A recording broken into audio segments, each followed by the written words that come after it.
Good evening. Good evening. What's going on, folks? Welcome back to another live episode of Carolina Panthers Talk, brought to you by Blitzball Champ Gaming here on the U to the Tube. I'm your host, Blitzball Champ Jason Ingram. All righty. Week 9. The Carolina Panthers continue to travel on the road as this Sunday they will head on over to Cincinnati, Ohio to take on the defending AFC champions, the Cincinnati Bengals. Of course, right now, Carolina Panthers are 2-6. Cincinnati Bengals are 4-4. So, quite a matchup here. But before we get into that, something that I want to go ahead and get out the way once and for all before we go into this matchup. Because I know there's still a lot of folks still talking about it, especially, from last Sunday even to today and whatnot. But I'm going to just throw this out there and give my final 2 cents about it. Then I'm pretty much going to move on.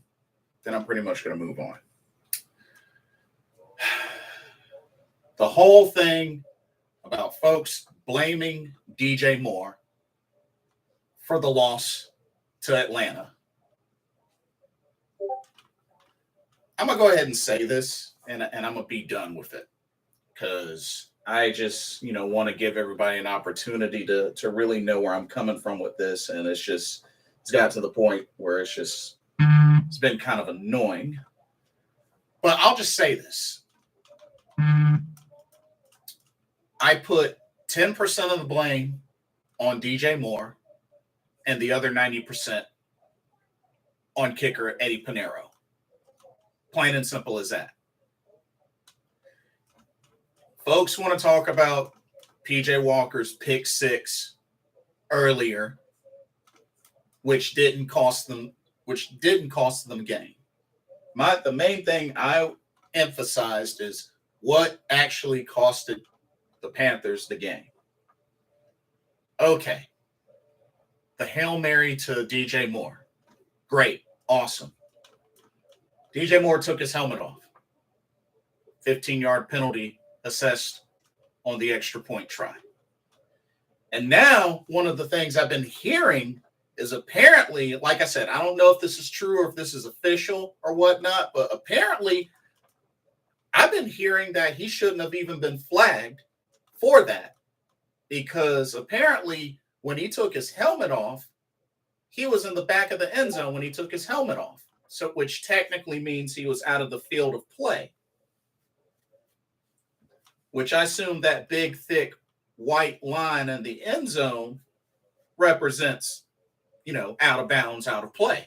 I mean, that's usually what it represents when it comes to catches and, stepping out of bounds and stuff like that. So apparently the word is that he was out of field of play when he took his helmet off. So I don't know if that's official and that it shouldn't have been called in the first place. But even still, DJ Moore admitted, made a mistake, caught up in the emotion, especially after a play like that. Made a mistake. Now, let me also point something else out. We're talking about DJ Moore, somebody that you usually don't hear a lot of negative about. I think the only negative that I've really heard or have voiced is DJ Moore, his rookie year, had fumbleitis. But he's definitely cleaned that up since his rookie year. That's really the only negative with DJ Moore. That and, his touchdown numbers are low, but, I kind of blame some of the play calling and pretty much the folks that that have thrown to him. Not to mention, he's never really been a red zone threat. So it is what it is. But normally, DJ's pretty quiet, or normally somebody that you don't hear a lot of negative about. And I feel like, this happening with him, definitely seems rare.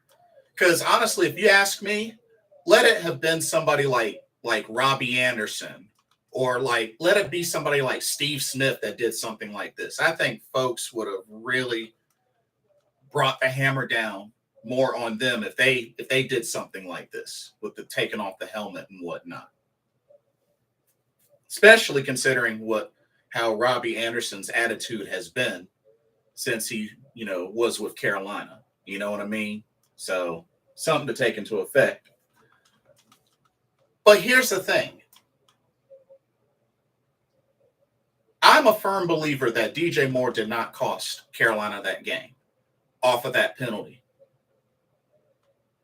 And I think one of the big reasons is, number one, okay, it moved the extra point to pretty much the 48-yard extra point.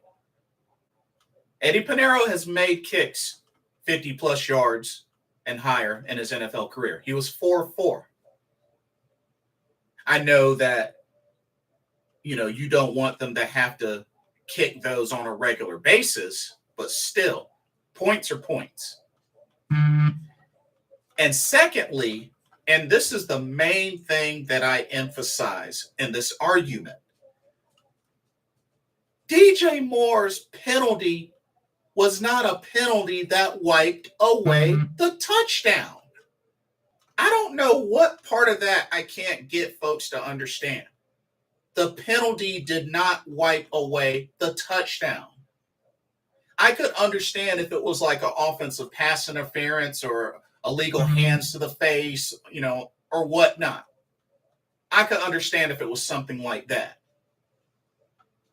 But it was after the touchdown, and the penalty didn't wipe away the touchdown. As a matter of fact, what happened? It got assessed on the extra point try. And even in some cases, it's sometimes assessed on the kickoff.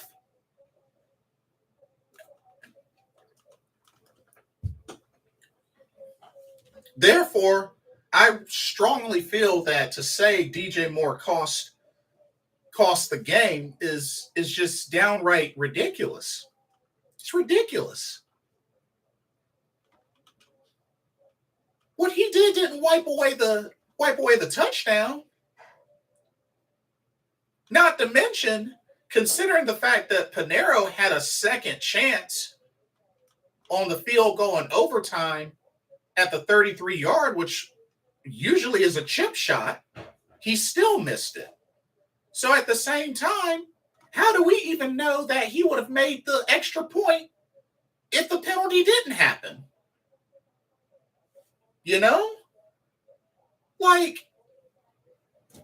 How do we even know he would have made it even if the penalty didn't happen? So that's why I strongly say DJ Moore did not cost them that game. Penalty or not, DJ Moore did not cost them that game. And that's all I'm going to really say about that. I mean, folks are going to say what they want, but I think it's ridiculous to say that DJ Moore cost them that game. Plain and simple as that. That's ridiculous. Made an incredible play. Yes. Was it a mistake? He took his helmet off? Sure. Is it a dumb rule? Sure. But that penalty did not wipe away the touchdown. I could see if it was an offensive pass interference or some type of holding play, but it wasn't a penalty that wiped away the touchdown. I'm done with that. Anybody else can speak their piece if they want, but everybody knows my piece on that. Greetings, Kevin McFarland. Welcome to the stream. Hello, I think we have a chance at the Bengals. I agree. One thing I want to say is that I saw PJ Walker almost crying when he was talking about the hard loss. I feel PJ. He made an amazing play and played his heart out. Yes, he did. and he will be the starter for this Sunday's game against the Bengals. Let's talk about the matchup. ESPN matchup predictor. 80.4% chance the Bengals win, a 19.5% chance the Panthers lose, and a 0.2% chance of a tie. The Bengals are 4-4. They're 2-1 at home. The Panthers are 2-6 and 0-3 on the road. The Panthers have yet to win a game on the road. Not only that, here's an interesting stat. The Carolina Panthers have never beaten the Bengals in Cincinnati. They have never beaten the Bengals in Cincinnati. They've played twice in Cincinnati, but remember, once was a loss, and the last time it was a tie. Y'all remember that tie? Because remember, that was the year we went 7-8-1. That one was the tie.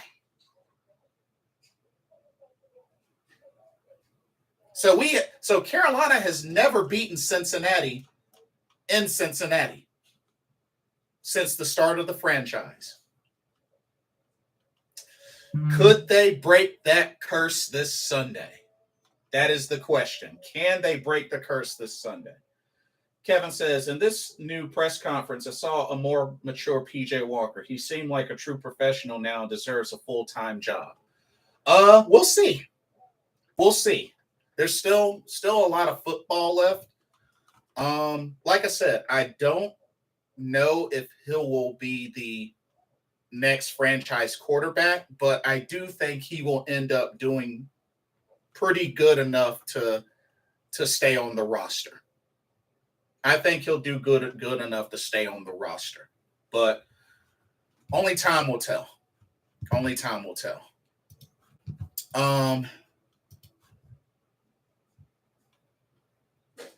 Looking at the injury report, the Bengals will be without Chidobe Awuzie, cornerback, DJ Reader, defensive tackles on injured reserve, Stanley Morgan, Eli Apple, Mike Hilton are questionable, and I think Jamar Chase might still be out.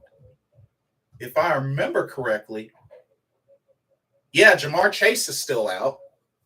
So that's going to be big. Of course, Elijah Holyfield, Ben Brown, Tyson Anderson, Isaiah Prince, Clark Harris, Drew Sample, all are on injured reserve. Cornerback Trey Flowers is questionable. I mean, Cincinnati's pretty banged up. They're pretty banged up. And without Jamar Chase, I mean, that's a big weapon that Cincinnati won't have. But, let's not sleep on the rest of their roster. I mean, Joe Burrow. I mean, I know they're 4-4. It doesn't seem like high to a lot of people. But don't forget, they still got Joe Mixon. Still got that great running back in Joe Mixon. You don't want to sleep on Joe Mixon. Hayden Hurst. Don't want to sleep on him as well. And they have a decent defense. They also have a decent defense. But yeah, we're gonna get into that. Kevin says he's the only quarterback to move the ball down the field. He had multiple great throws and best offensive line since 2015. Yeah, the offensive line has been looking good. Definitely been looking good. Let's look at this Panthers injury report. So with the Panthers, Chuba Hubbard did practice. He was on the practice field, limited practice, but Chuba Hubbard was on the field. Deontay Foreman got a rest day. Let's see. Dante Jackson, Justin Burris, and Stephon Sullivan were out. Of course, Dante with the ankle, Justin with a concussion, Stephon Sullivan with illness. So they did not practice. J.C. Horn was limited. Frankie Louvu and Amari Barno, they were limited as well. So a little bit nicked up there, but hopefully Horn and Louvu will be able to go this weekend. We're going to need them. Hopefully Chuba can go this weekend. But we're still a little banged up. But some more guys are getting healthy. It's only a matter of time. Kevin says Foreman and Louvu are the two people on our team that I can say are elite players. Thoughts on them? Yeah, Louvu definitely. It's always good to have his presence out there on the defense. And Deontay Foreman, honestly, I think we have to strongly consider extending him at the end of the season. I think we may have found our running back. And Deontay Foreman, I think that is somebody we have to strongly consider extending before or by the end of the season. I would not be against keeping Deontay Foreman. The dude has shown that he can ball. It's productive. He had a hat trick this past Sunday. And he's got good hands as well. So I think you can really bank on Deontay Foreman to really chip away with the run game. And hopefully, like I said, hopefully Chuba Hubbard will be good to go. But yeah, here's hoping. But, we're looking a little bit better on folks getting healthy. It'll be about another week or so before Jeremy Chin can return. So hopefully, getting Jeremy Chin back will be big. So,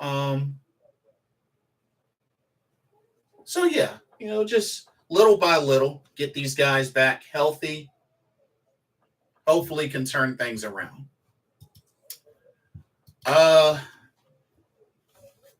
Kevin says, the one thing that our team really, and I mean really need to work on is tackling. Chen and Louvu do that well. Yeah, I agree. The defensive line does all right as well. But yes, tackling could definitely be better. Absolutely. Tackling definitely could be better. I was thinking about that Demir Bird touchdown that Atlanta scored on us. Like, that was ridiculous. Like, CJ Henderson could have made the tackle on that as far as others. That was a ridiculous touchdown. Like, that Demir Bird touchdown was ridiculous. We should have stopped that. But Panthers and the Bengals. Carolina is 3-2-1 all time against the Bengals. But yeah, Carolina has never defeated Cincinnati in Cincinnati. They got one loss and one tie in Cincinnati. So they'll have a chance to make history. They'll have a chance to make history this Sunday.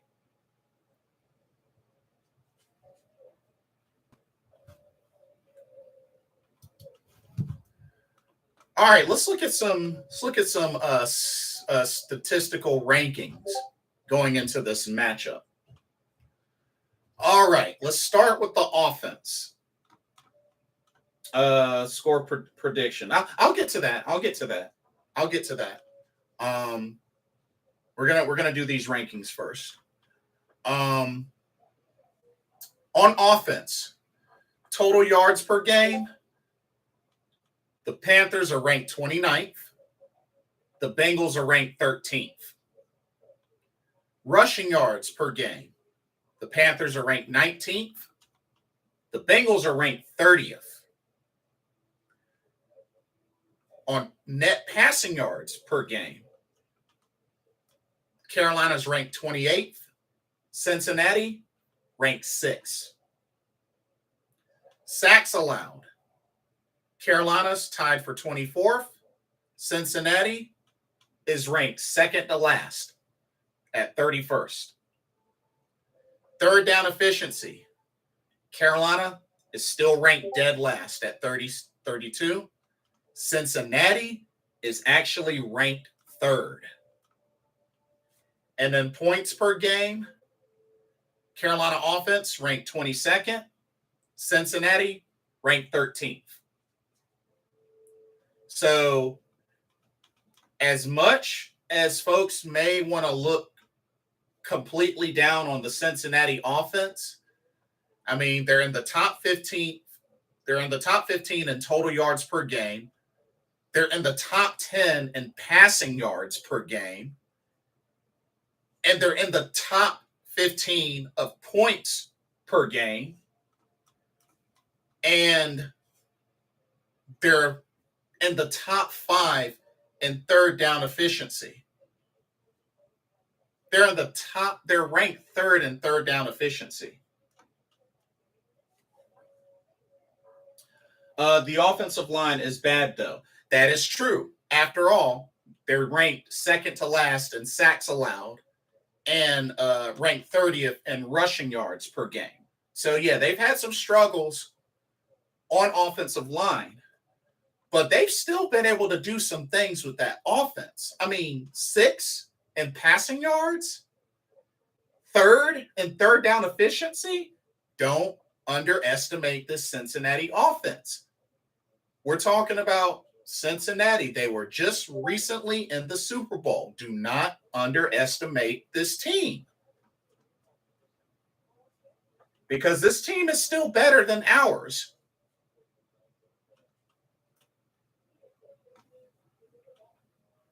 They would be like the 2014 Seahawks, which is a good offensive line. I mean, perhaps, but we can't underestimate this offense. I mean, ranked 6th in passing yards. They're great on third downs. They know how to stay. That offense knows how to stay on the field and convert third downs. I mean, they're ranked 3rd. Defense is really going to be tested. Defense is going to be tested.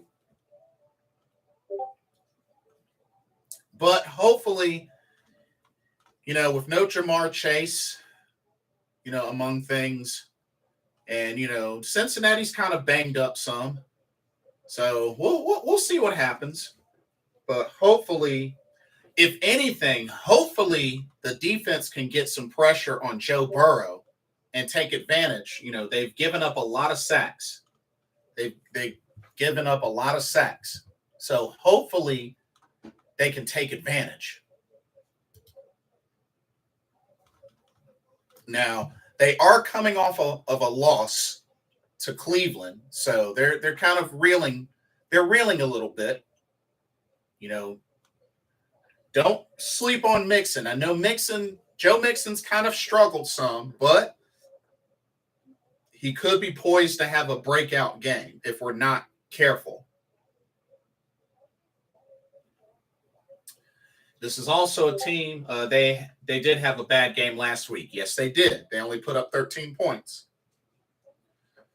But, we gotta stay focused, and we gotta attack this offense hard.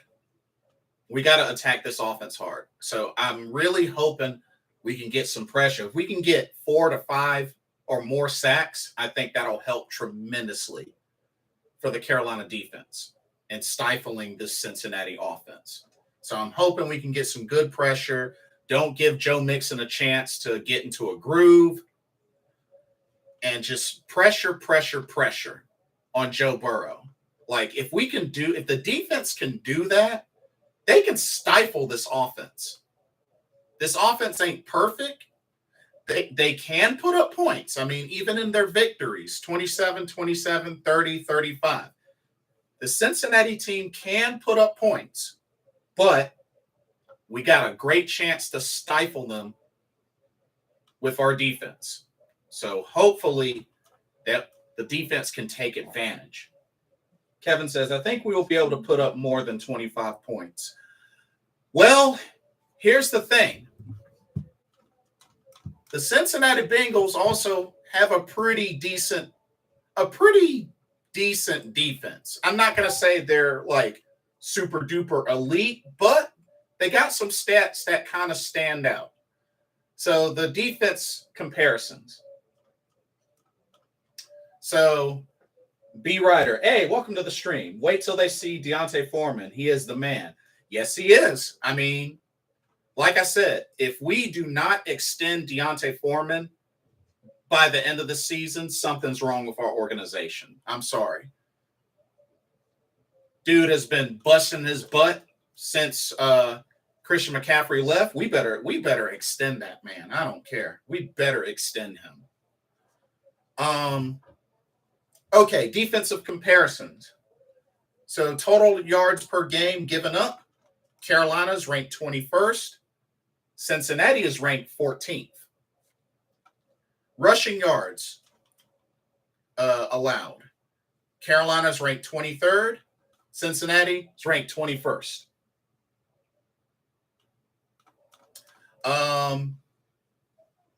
Passing yards allowed. Carolina is ranked 20th. Cincinnati is ranked 15th.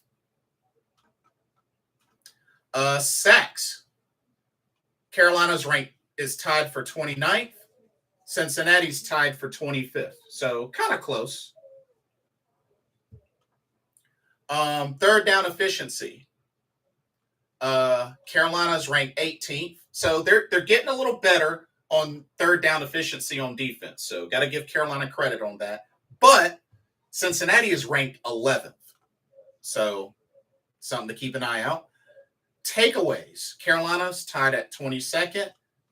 Cincinnati is tied at 13th. And then points allowed per game. Carolina ranked 21st. Cincinnati ranked 13th. So Cincinnati has a little something on defense. Just a little something. Something to keep an eye out.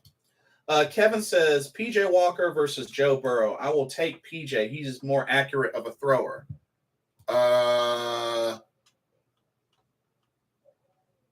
You do know Joe Burrow's played in the Super Bowl, right? I don't think that's a fair comparison. No. No.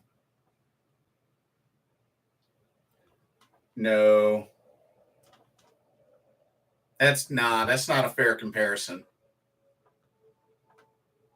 That's not no, Kevin, that's not a fair comparison, dude. No. That's not a fair comparison.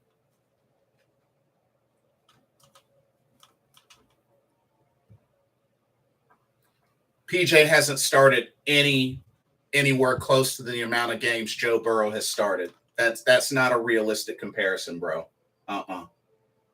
Yes, but he had a better team around him. Doesn't matter. It's not a realistic comparison.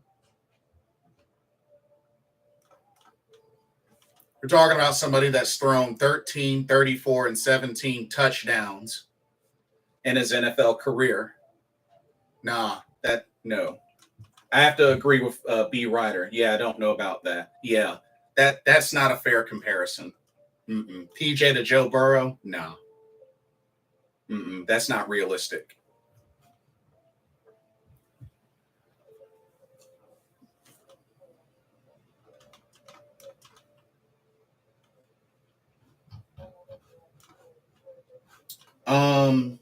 That is true, but we don't know what he is as a quarterback. Okay, then compare him to Patrick Mahomes. Again, that is not a fair comparison. Like, what? That is not a fair comparison. Patrick Mahomes? No.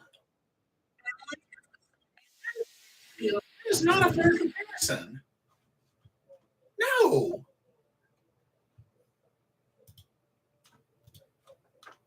PJ hasn't even had a full season as a starter. He hasn't even had a full season as a starter. Come on now. No. B. Ryder says, I like PJ's progress, but not Joe Burrow's league. Yeah, agreed. Let's see how PJ finishes the season, if he gets an opportunity to finish the season. I know Patrick Mahomes praised him on that Hail Mary bomb to DJ Moore, but let's not jump the gun. Don't jump the gun, Kevin. You know, this goes for anybody else. We can't jump the gun. We can't jump the gun. Let's see how he finishes this season. We don't even know if he's our next franchise quarterback or if he even has the opportunity to be that. I mean, shoot, PJ just recently. Hold on a second. Hold on one second. I mean, PJ just recently threw his first 300-yard game.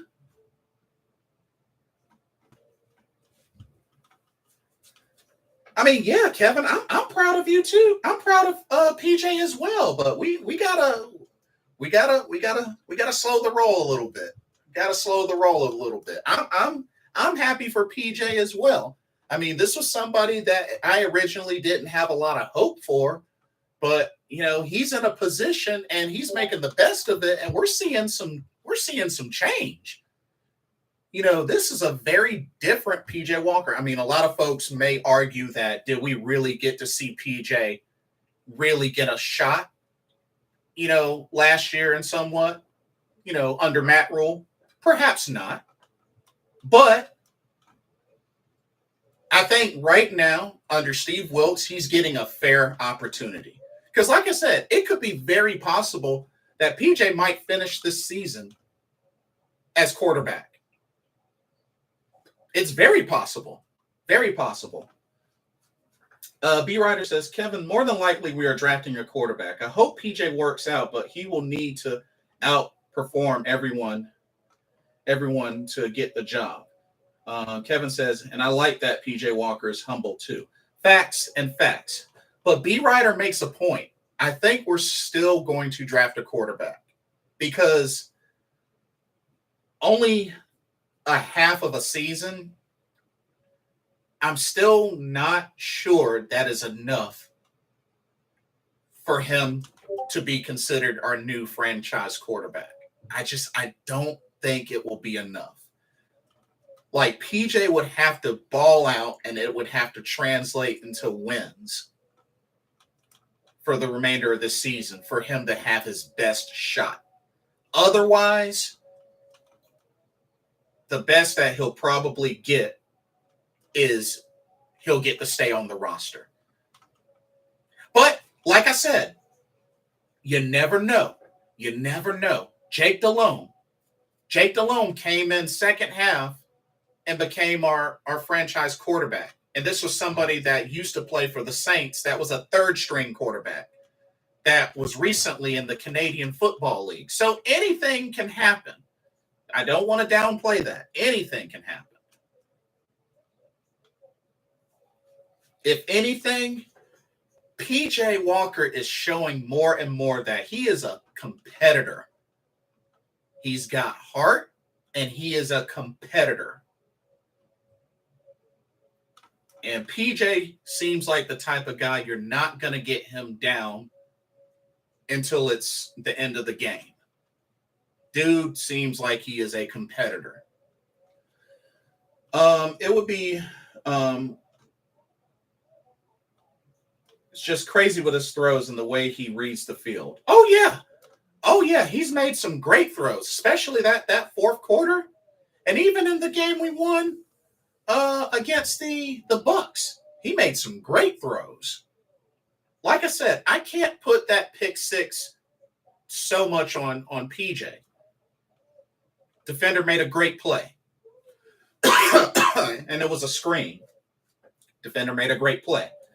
B. Ryder says, I've been impressed with Wilkes. He's got the team some swagger back. Yeah. And you know what? I think Steve Smith said it best. This team might not end up having a good record at the end of the season, but one thing's for sure, under Steve Wilkes, it's really looking like this team is going to be competitive in some form of fashion. Whether it translates into wins or not, this team is going to show that they are competitive. And the only bad thing about it is possible we may not win another game for the rest of the season. That's still a possibility. But one way or another, this team is showing that it can be competitive. That Falcons game really just came down to we weren't able to seal the deal and finish the game. That's really what it came down to. But like I said, we got another shot next week, which will be a short week because next week we play the Falcons on a Tuesday. Or not a Tuesday. What am I thinking? On a Thursday. So we'll have a shot at revenge. But looking at this matchup with the Bengals, like I said, the Panthers have a great opportunity to make history. They have never beaten Cincinnati in Cincinnati. We got a chance to make history with that. So this is the time to capitalize. This is really the time to capitalize.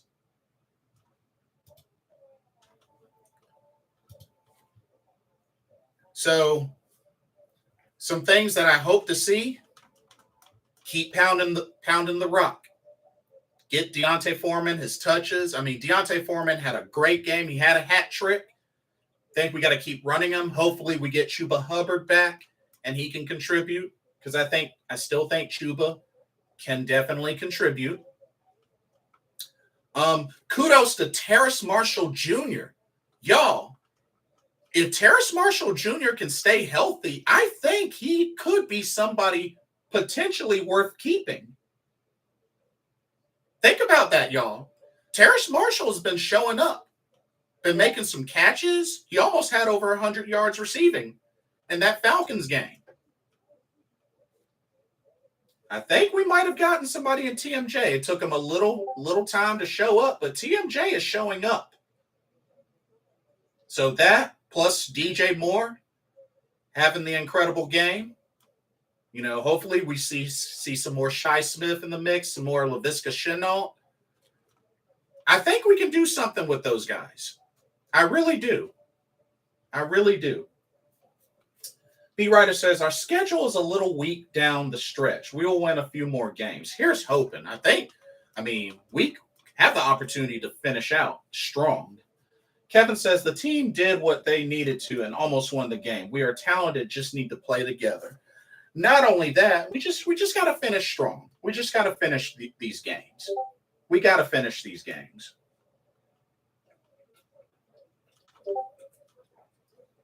That's really what it comes down to, and it showed in the Falcons game. We just got to finish these games because the Falcons are first in the NFC South, but I don't think they'll have it for long. I don't think they'll have it for long.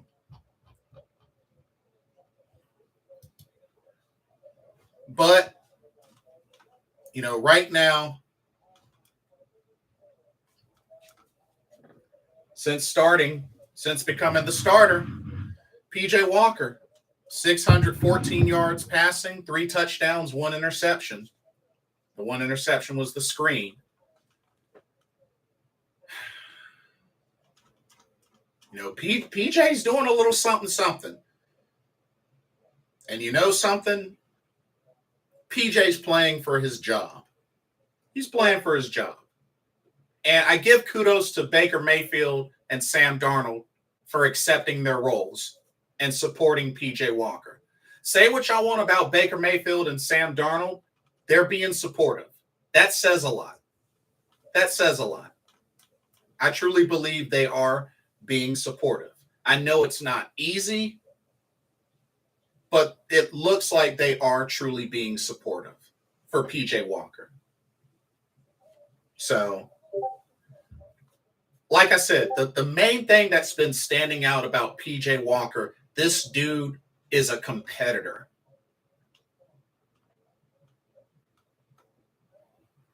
I hate to go back and forth to it, but the guy threw one of the most accurate Hail Mary passes I've ever seen. I can't stress that enough. This guy has an arm. Somebody who was deemed the fourth string quarterback on this team showed his arm strength in that Atlanta game. That ball wasn't tipped to DJ Moore. That ball was thrown exactly where only DJ Moore could catch it. A 62-yard bomb.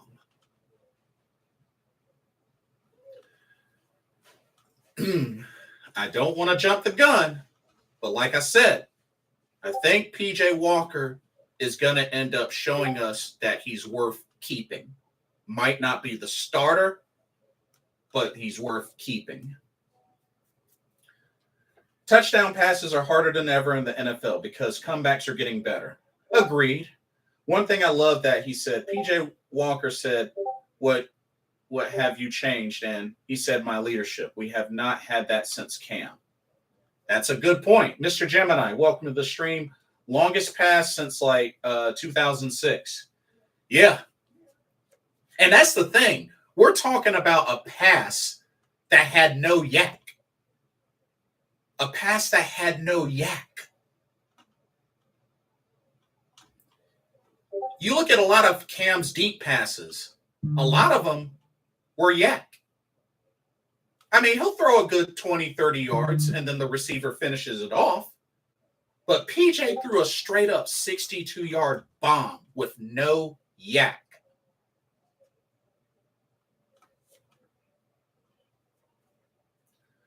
The best yak thrower was Joe Montana. Perhaps. Yeah, perhaps. But how many passes did Ted Ginn drop from Cam in 2015? Yeah, he did drop some. But he was our main deep threat. Well, him and Philly Brown, but yeah, he dropped his share of passes, unfortunately. But let's talk about some keys to this matchup with the Bengals. Actually, let's take a look at the previous game the Bengals had. Like I said, they lost to the Browns. You know, Joe Burrow, you know, he did struggle some. He still put up 2 touchdowns. He did throw a pick. But, you know, Joe Mixon, he struggled. And, you know, Joe Burrow got sacked 5 times. Like, this is the perfect opportunity for the defense to let loose on the blitzing. Y'all, the defense cannot walk away from this game with 1 or 2 sacks. That's not going to cut it. That's not going to cut it, y'all. This defense cannot walk away this game with only 1 or 2 sacks, or even 3 sacks. That's not enough. That's not enough. If we don't get 5 or more, it's not enough. There's no excuse. There is no excuse why the Panthers can't walk away from this game with 5 or more sacks.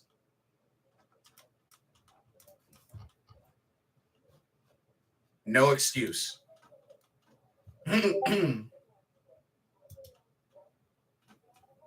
As a matter of fact, Burrow has been sacked 29 times so far this year. He's been sacked 29 times. Last year, he was sacked 51 times.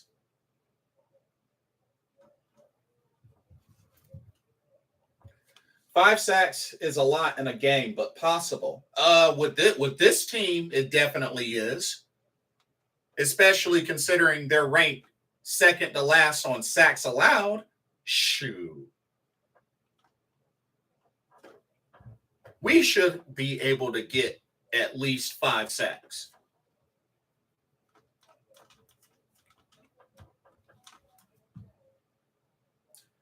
Mr. Gemini says, why did the refs call unsportsmanlike on DJ but not on McLaurin? So apparently the argument there was that with McLaurin, he took his helmet off after a timeout. Apparently, a timeout was called, which is why they didn't flag him, Mr. Gemini. And even, as I said earlier, even supposedly the refs and like other analysts and such were even saying that DJ shouldn't have gotten flagged either, because technically, word is when he took his helmet off, he was outside of the end zone, was outside of the field of play. So technically, word is that shouldn't have been called. But yeah, apparently with the McLaurin, it was word is it was during a timeout. It was during a timeout. Brian Burns took off his helmet too on that 4th down stop against Tampa Bay, and they didn't call anything. Are you talking about the one where he sacked Tom Brady, or wait, are you talking about when he sacked Tom Brady? Because I don't remember him taking his helmet off.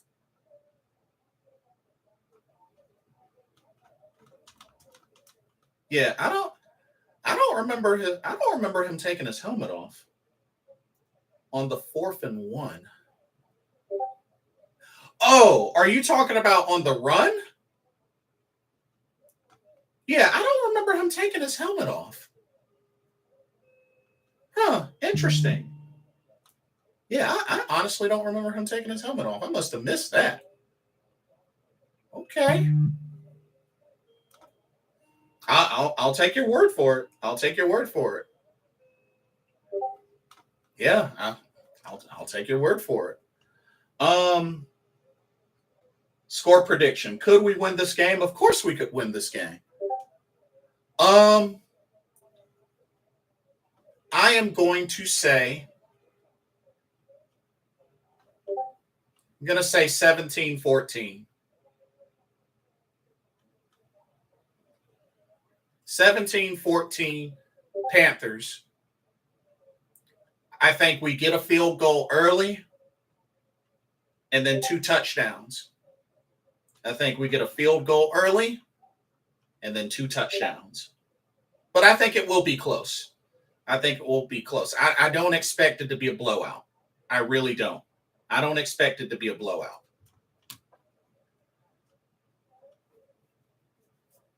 Because at the same time, I'm not underestimating this Bengals team because they were just in the Super Bowl. So I'm not going to underestimate this team.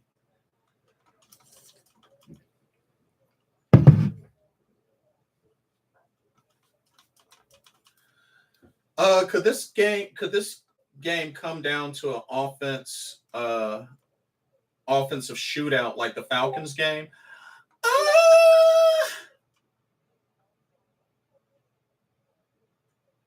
It's not impossible. I don't think it will, but it's not impossible. I don't think it will, but it's not impossible. But, Cincinnati, their rankings on defense, they can do a little something. So they'll probably be very competitive. But I definitely think it'll be close. It could be a battle of defenses. So we will see. We will see. Mr. Gemini says, also heard that Grady Jarrett took off his helmet to fix his do-rag and they didn't call anything then either. That's different, though. That's different. Like, I mean, DJ Moore took off his helmet during a celebration. It was during a celebration. Like, that's kind of different. That's kind of different, Mr. Gemini. That's different. I mean, you have to think, like, it was an unsportsmanlike conduct penalty. So, I mean, if anything, it was like I said before earlier, folks need to get off on blaming DJ Moore because, number one, like I said, the penalty didn't wipe away the touchdown. Like, I could understand I could understand if it was an offensive pass interference or whatnot, then yeah, I would put a big, ginormous amount of blame on DJ Moore because it would have wiped away the touchdown. But it wasn't a penalty that wiped away the touchdown.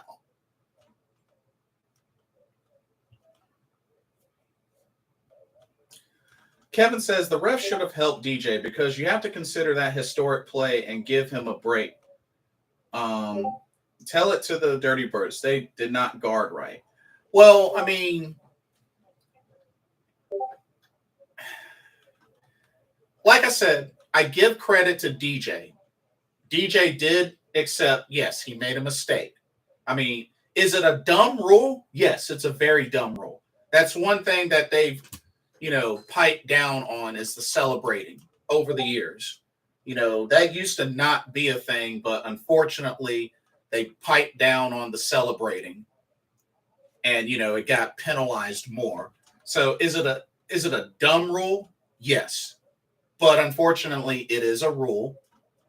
And there's still some argument whether he should have been flagged for it or not, because technically he was out of the end zone when he took his helmet off, which is deemed out of play. But he understands why the flag was thrown. Rule is a rule. Maybe that's something that they'll reassess at the end of the season or whatnot. But you gotta give DJ credit. He did accept that, he made a mistake. But I think it's ridiculous for folks to totally put the loss on DJ when the penalty didn't wipe away the touchdown. It didn't wipe away the touchdown. So why is it on DJ? It didn't wipe away the touchdown. The refs saw that play, but they were amazed. Come on, that play deserves the ultimate celebration. I mean, I get it. I mean, emotions ran high, made an incredible play. I get it. But at the same time, as a veteran, he's, you got to understand that you can't do that. But I understand. But let me make this plain and clear. Let's keep it real. Let's keep it real and honest. If Robbie Anderson would have made that same play and mistake, I think folks would have been more harsh on him than on DJ. Let's keep it real, y'all. Robbie and DJ personalities are completely different. Honestly, y'all, if Robbie Anderson made that same play and that same taking off his helmet that warranted a penalty, y'all would be a lot more hard on Robbie than on DJ. Come on now. Let's not kid ourselves. Come on now.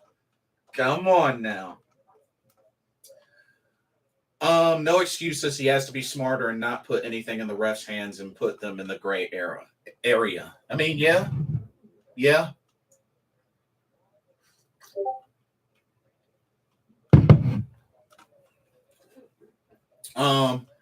Kevin says, yes, I did not like Robbie Anderson. I'm so glad he left because he produces no results. So, Kevin, are you saying he didn't produce any results since he came to Carolina? Is that what you're saying, Kevin? He didn't produce any results when he came to Carolina?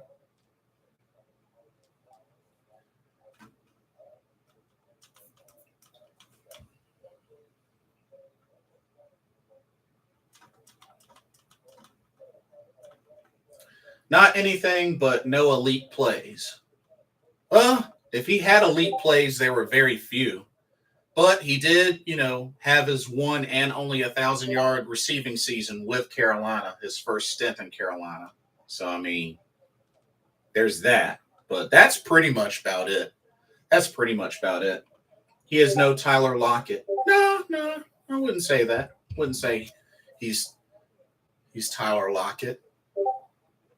I mean, he's another deep threat that just had attitude problems, But at the same time, I will say again, I do understand Robbie's frustrations.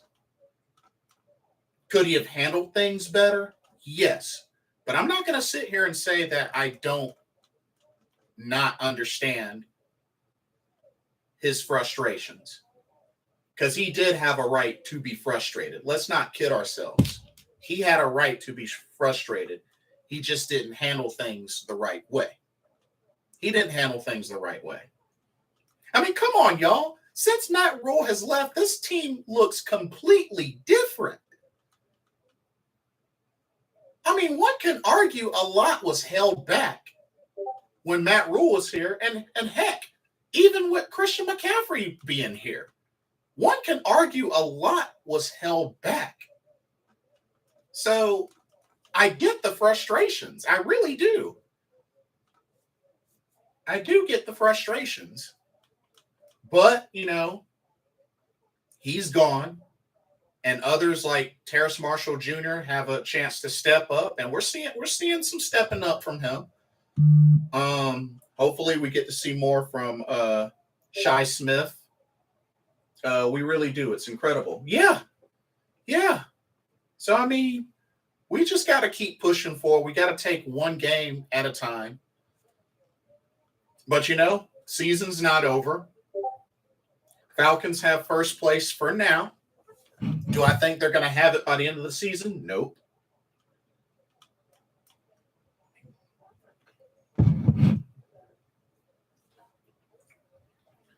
Mr. Gemini says, I do wonder how Robbie would have been under Wilkes, though, but oh well. Yeah. We won't get to find that out. We did so well in 2015 when we beat the Packers. Those hard team wins shows how good you are. Oh, yeah. When we beat the Packers, Thomas Davis had the game-sealing interception. I remember that game. That was a tough game. But, yeah, Thomas Davis with that's right. That was a red zone interception. That's right. Thomas Davis with that red zone sealing interception. I remember that game. That was big. Thomas Davis had those hands. Shoot, we give a ton of praise to Luke Kuechly, but Thomas Davis, his covering skills were just as elite as Luke Kuechly's covering skills. Let's not kid ourselves. TD had some great coverage skills. Tito Z, what's up? So, what are we going to do with Corral? Pick a new quarterback or let it ride? Ooh,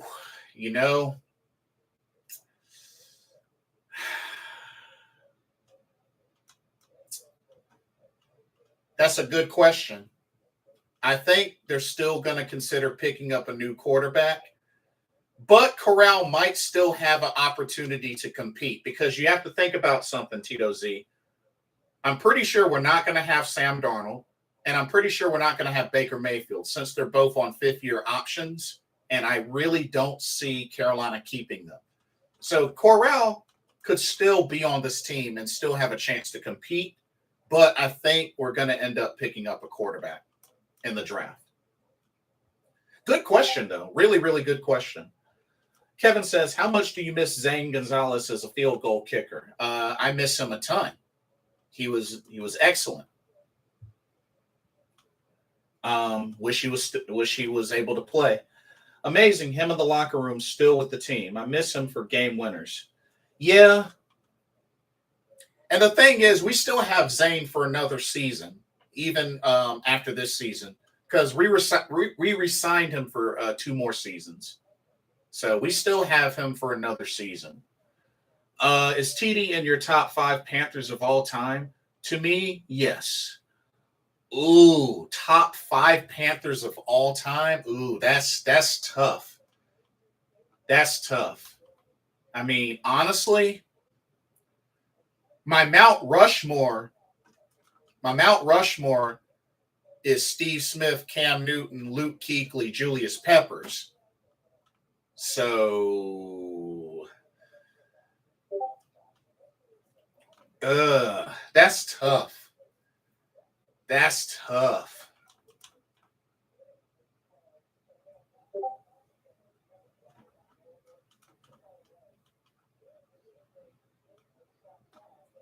Yeah, that's tough. Because that fifth player can be anybody. I mean, the field is open for that. That could be anybody. Kevin says, my best Panther players are I actually Kirk Coleman from Ohio State. He was underrated. Oh yeah, Kirk Coleman was good. Yeah, he was definitely good. He was a big part of Thieves Avenue. How about Jordan Gross? Jordan Gross, best left tackle we've ever had, but Ikem Ekwonu might surpass him. He might surpass him.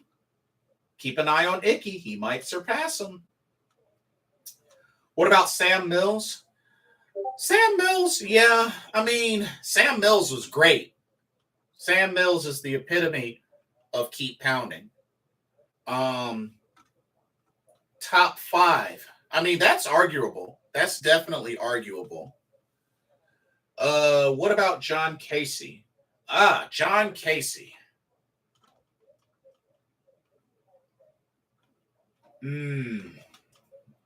John Casey was great, our lefty. Did play in the Super Bowl with us. John Casey. Because now it got me thinking John Casey or Graham Gano. Because Graham Gano definitely.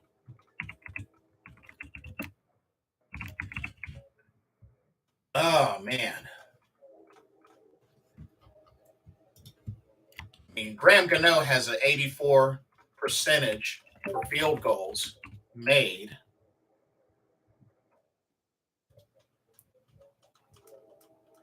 I mean, John Casey. That's tough. John Casey has almost 2,000 points scored alone. I know he hadn't played his whole career with Carolina, but John Casey has 1,920 points on field goals alone. Okay, maybe field goals and extra points. But John Casey has scored a lot of points. Ryan Khalil. Ryan Khalil, I would definitely say, is the best center that we've ever had. Definitely Ryan Khalil, best center in Panthers history. Yeah, hands down. Jeff Mitchell is a good honorable mention. But when it comes to center, we're talking about a multi-time All-Pro and Ryan Khalil. Yeah, Ryan Khalil.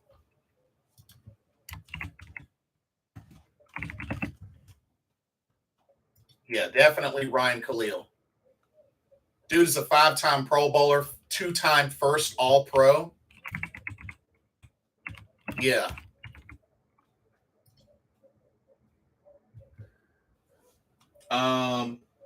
Before his death, Fred Lane was putting up great numbers. Yeah, that is true. Mr. Gemini says, Sam Mills, Steve Smith, Luke Kuechly, Cam Newton, Thomas Davis. Good number. Jake Delhomme is an honorable mention. Right on. Let's not forget about Smith. Oh, yeah, Agent 89. He's my favorite all-time player in the NFL. Greg Olsen might have had the biggest impact on the team. Cam Newton's favorite target, Mr. Reliable. Kevin says Bradley Bozeman is close. What? To Ryan Khalil? No. No,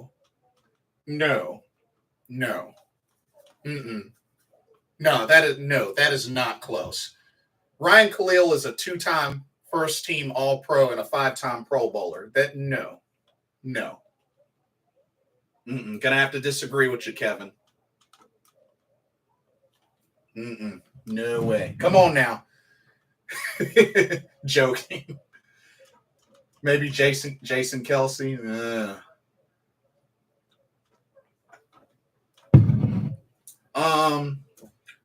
Yeah, Greg Olsen, honorable mention. Julius Peppers. Okay. Oh, while y'all are in here, Greg Olsen or Wesley Walls?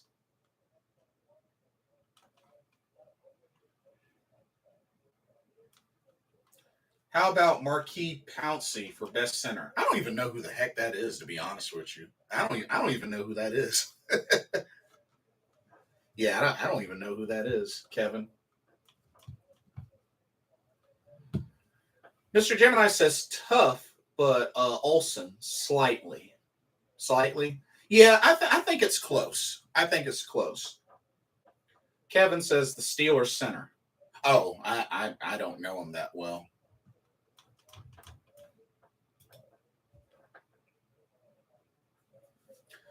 Tito Z says, I like Wesley Walls. He was a beast. Here's the thing.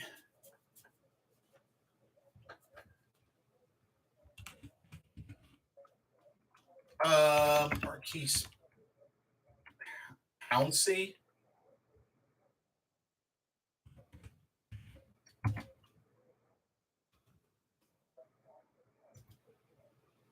Yeah, I don't recognize the name.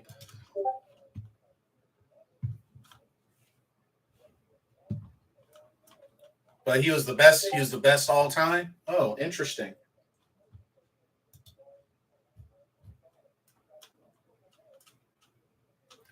Um,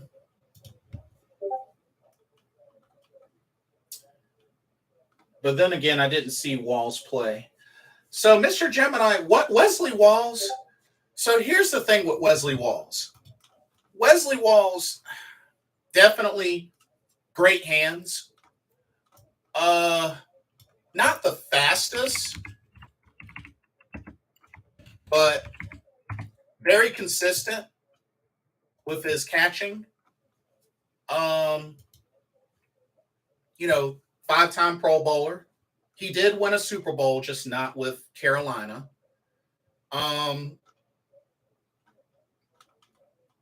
He's got a lot of catches. I mean, Wesley Walls was very, very reliable. He was a very reliable tight end. And he's played on a couple of like one more extra team than Greg Olsen. Now, as far as overall ability, I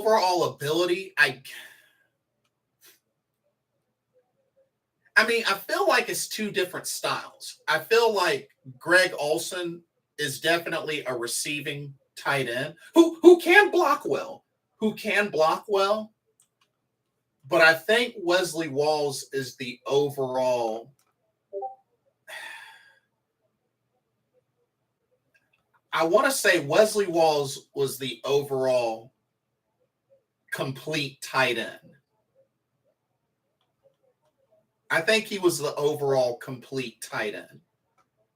And that, no shade to Greg Olsen. It's close. I think it's close. I think it's very close. I didn't get into the Panthers until 02-03. Oh, gotcha. No worries. I don't know, Tito Z. What do you think? What do you think, Tito Z? Not to pick on you, but Tito Z. What do you think? Because honestly, I feel like Wesley Walls is the more complete tight end, and I think Greg Olsen was the better receiving tight end. Because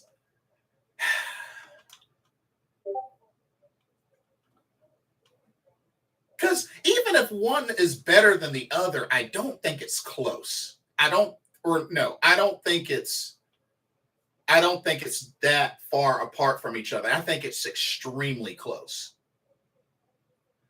Tito Z says, I think it was two different generations and the rules changed. I've been a fan since 95. Yeah, definitely. I mean, you look at tight ends that they have now. I mean, folks like, Kyle Pitts, we've seen Greg Olsen. I mean, Jeremy Shockey, even among the years. I mean, you've seen, different types of tight ends. I mean, it's been kind of interesting. The Tony Gonzalez's, like, quite a bit has evolved. Travis Kelce, Gronk was very unique.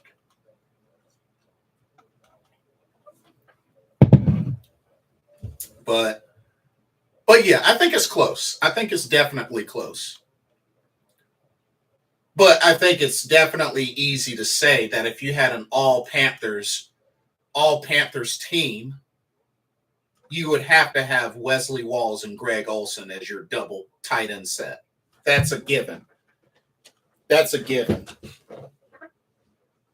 That's a given.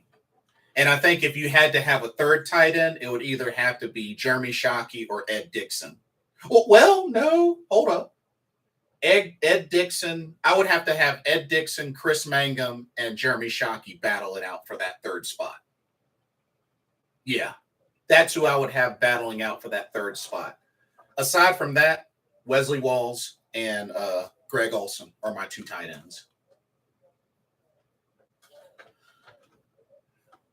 It's time to put the flags on the quarterbacks, but back to your point, Wesley was a dog with a bone and would block and catch with not issues at all. Facts.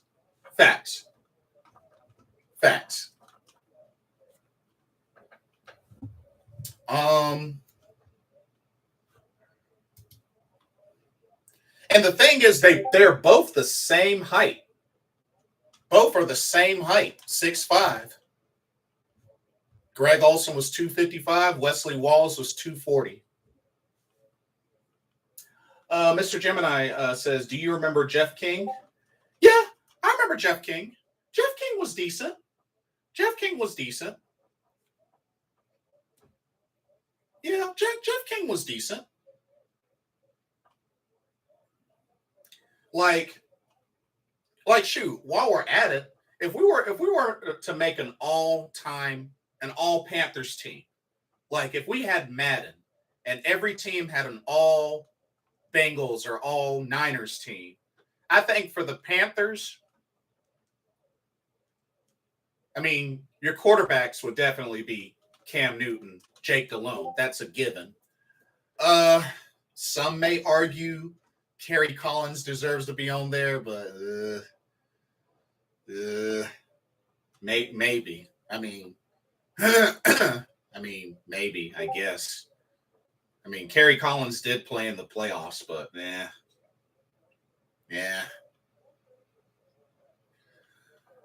Running backs, I think you'd have to keep 4.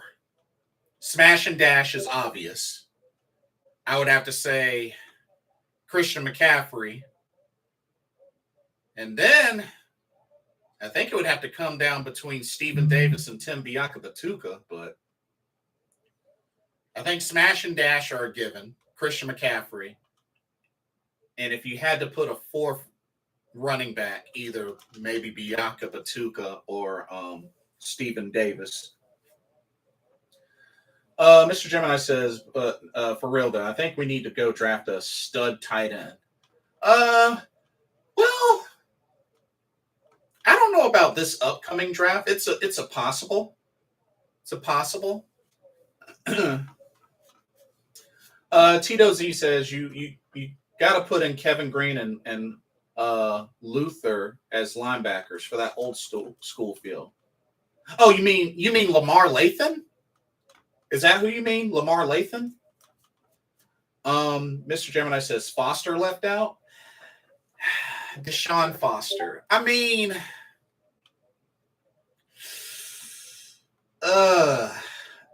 he would probably get an honorable mention. Well,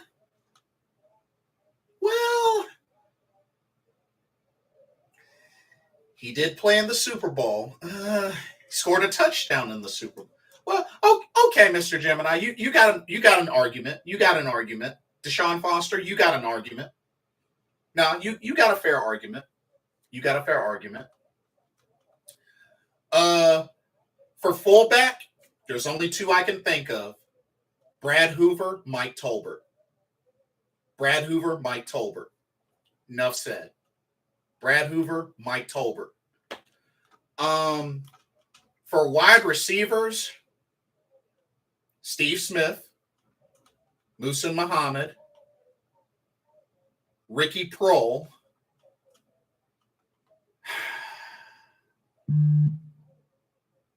DJ Moore,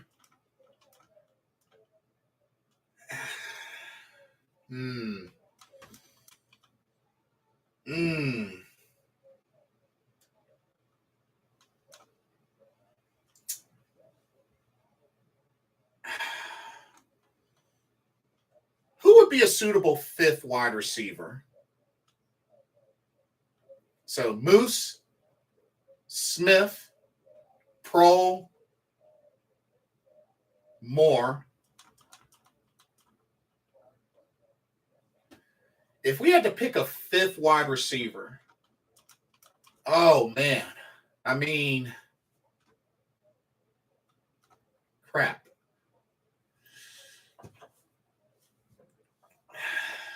I mean,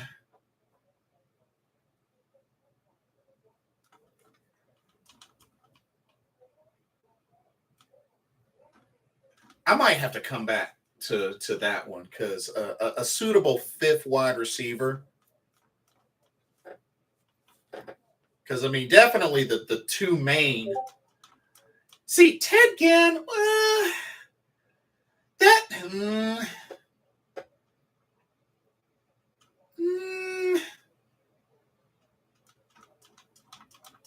because I mean, one could argue Kelvin Benjamin. One could argue Kelvin Benjamin, but I mean, Ted Ginn, you know what? Now that I think about it, Ted Ginn would probably make sense because he could be wide receiver and our return specialist. Now that I think about it. Ginn could be wide receiver and return specialist. That's actually a good point. So yeah, I mean, that could work. And it's another deep threat. That's another deep threat. So you got at least two deep threats. So Smith, Ginn, Moose, Prohl, Moore.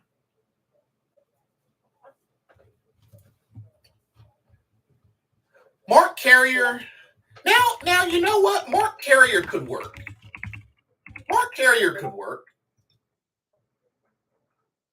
He probably could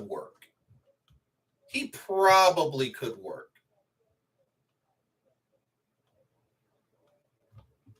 I mean, really, there's a variety.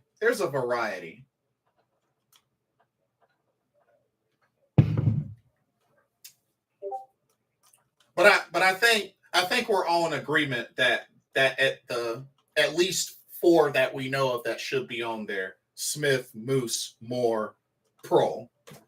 I think those four definitely make a spot. And Ted Ginn, Mark Carrier, one may argue Kelvin Benjamin. I mean, there's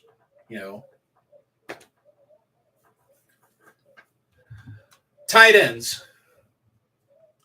Wesley Walls, Greg Olsen, and like I said, the third I would let Chris Mangum, Jeremy Shockey, and Ed Dixon fight over that third spot.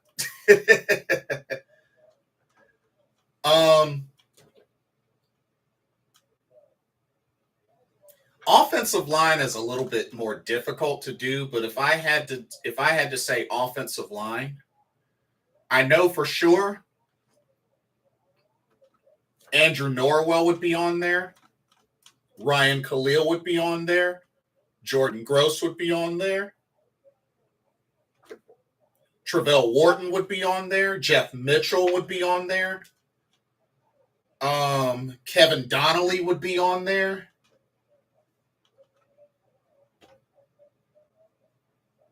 I mean,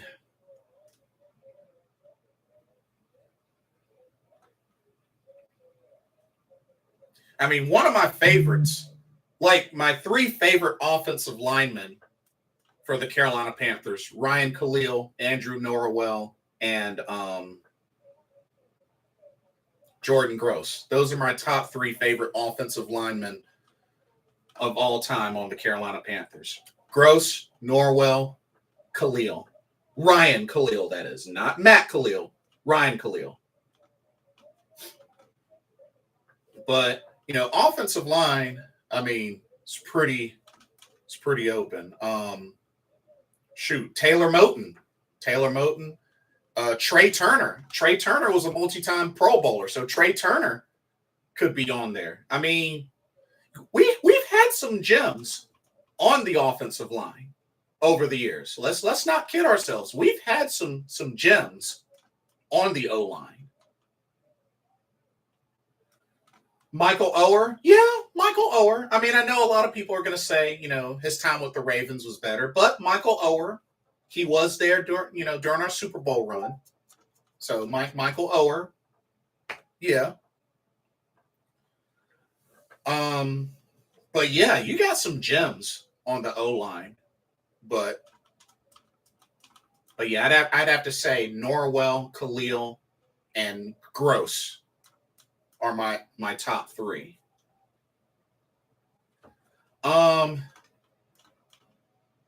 Defensive line is simple for me. Mike Rucker, Julius Peppers, Brenston Buckner, Chris Jenkins would lead the pack.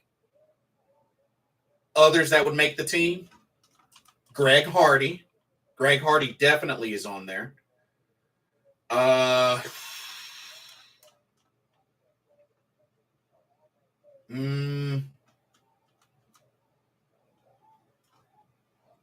Charles Johnson would be on there. I can get some more interior folks.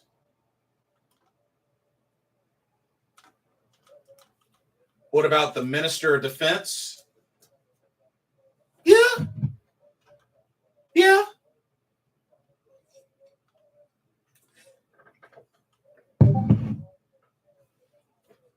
But I mean, over the years, KK Short.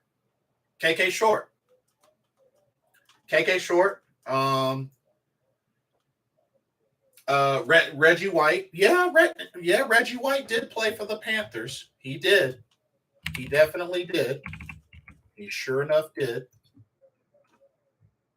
I mean, it was only for one season, but he did.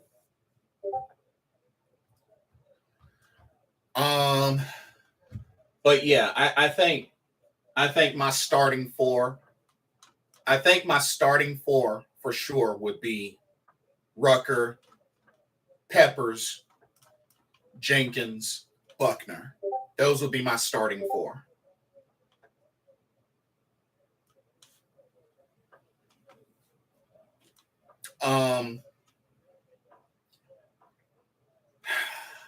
Linebackers.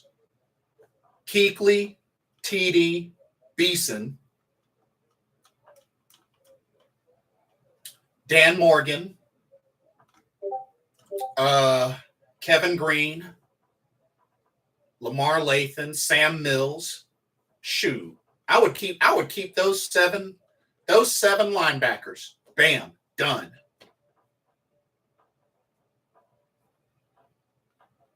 TD, Kuechly, Beeson, Lathan, Green, Mills. Who's the other one I said? Morgan. Those seven. Those are my seven linebackers. Yes, I would legit keep those seven linebackers on the squad. I know that sounds crazy, but I don't care. I would willingly keep those seven linebackers on the squad. Yeah, got to keep Rucker. Mills, yeah. Yeah, you can't have an all-time Panthers defense without Sam Mills on there. The epitome of keep pounding. Okay, defensive backs.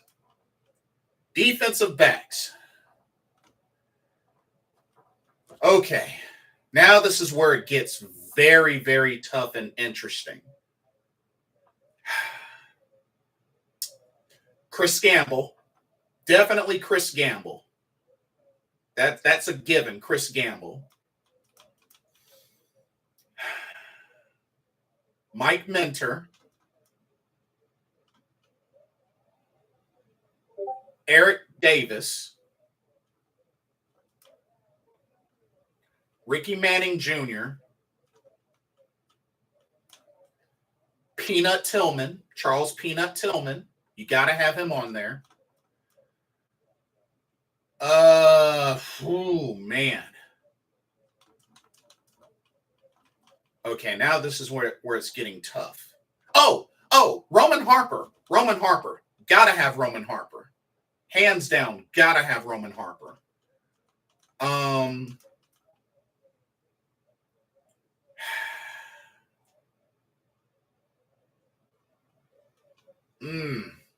See, defensive backs is where it gets tougher. Technically, those are safeties. I mean, yeah, but they're part of the secondary. But yes, they're part of the secondary.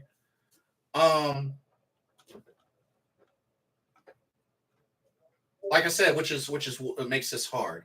I think you gotta consider Josh Norman.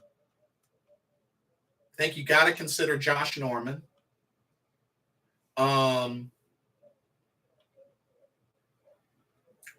Kurt Coleman, yeah, you gotta consider Kurt Coleman. Indeed. I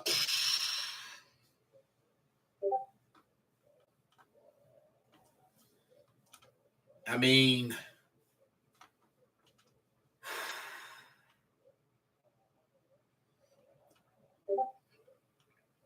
wrong team, Kevin.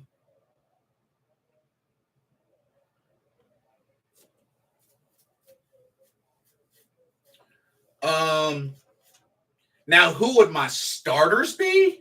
Now that's tough. I know Chris Gamble would be a starter. Charles Peanut Tillman would be a starter. Roman Harper, Mike Minter. Probably Josh Norman.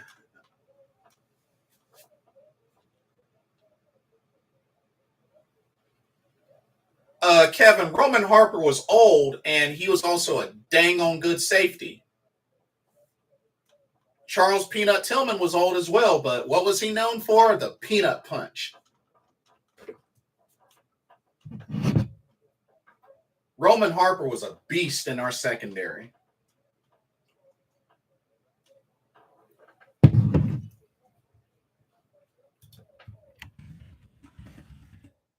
I know he played a lot of his years with the Saints,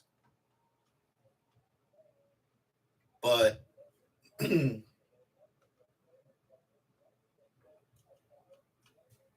on our team he was slow. What? You crazy. You are crazy.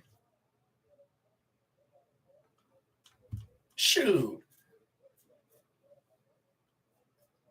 In his first season with us, he had 4 interceptions and 62 tackles. What? Had 73 tackles the following season. Shoot. Roman Harper, please. Please. Not to mention Roman Harper was healthy.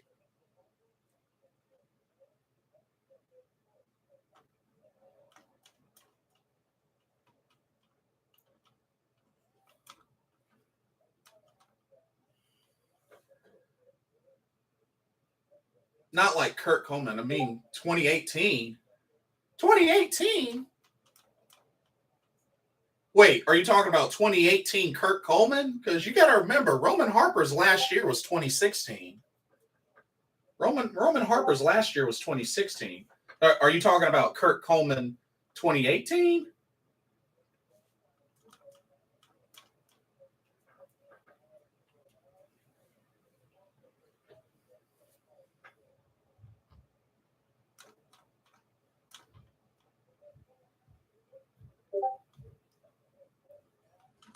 Oh, you mean Kurt Coleman 2018? Gotcha.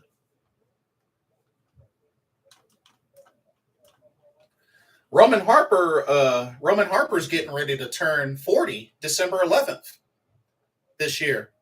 He turns 40 December 11th. Trey Boston. I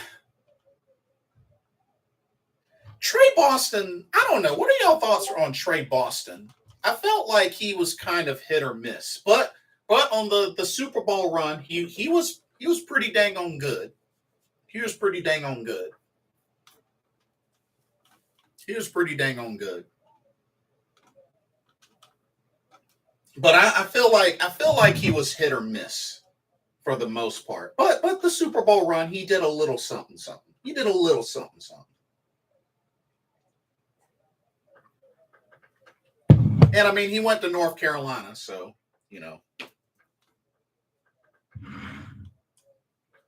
But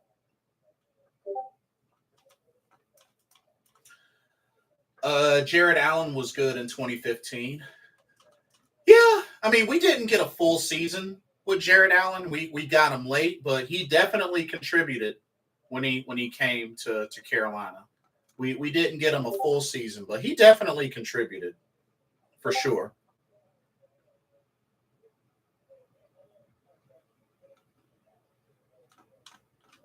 Mr. Gemini says Gamble, Norman, Manning, Lucas, and Howard would be top 5 cornerbacks, and Mentor and Tillman at safeties. Wait, Tillman at safety? What?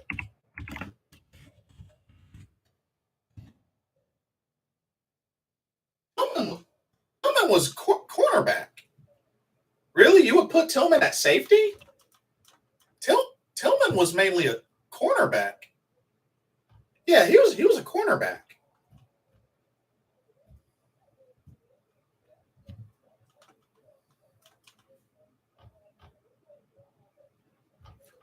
Howard. I'm trying to think. Howard.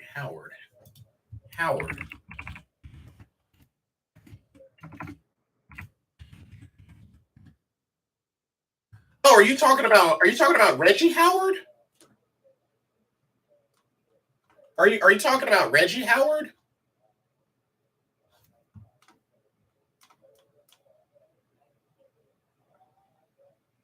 Oh, okay. Oh, okay. Gotcha. Cam Chancellor was a beast on the Seahawks. Yes, that is true. That is true.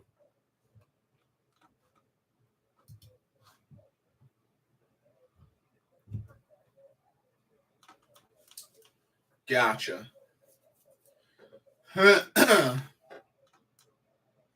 Yeah, Mentor and Harper would be your safeties. Yeah, that's a deadly combo. At safety, that's a deadly combo. Indeed. But yeah, something like a Gamble, Norman, Manning, Lucas, Tillman. I think that's a solid 5 right there. That's a solid 5, Gemini. That's definitely a solid 5 cornerbacks, and then you got Mike Mentor, one of the hardest hitting safeties, and Roman Harper. Have him at free safety. Oh, you set. You're set. Oh yeah, who would be y'all's starting linebackers? Middle, left side, and right side. Who would be your starting linebackers? I'd have to personally. I'd have to go Kuechly in the middle. Probably Davis on the left side, Beeson on the right side. Or wait, no, hold up. Actually, mm, mm,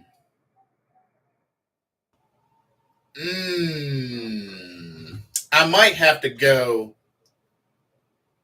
middle Kuechly, and the sides would be probably TD and Sam Mills, actually.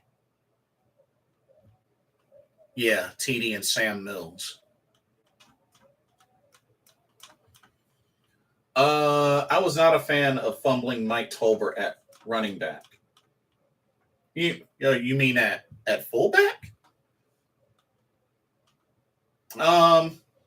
There was an argument between who was better, him or Brad Hoover, but Tolbert was a good beast at fullback. But honestly, if you ask me, I felt like Brad Hoover did a lot more from that fullback position, especially when it came to running and catching. Brad Hoover had excellent hands at fullback. Frankie Louvu, he's improving, but he's not there yet. But he is definitely showing that he can be a leader on defense. So Frankie Louvu could be next up. He could be next up for sure.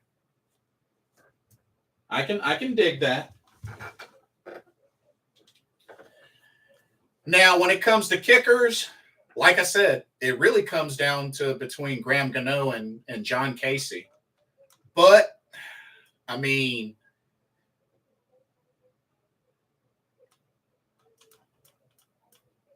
Mr. Gemini says Horn could be in my top 5, but too soon.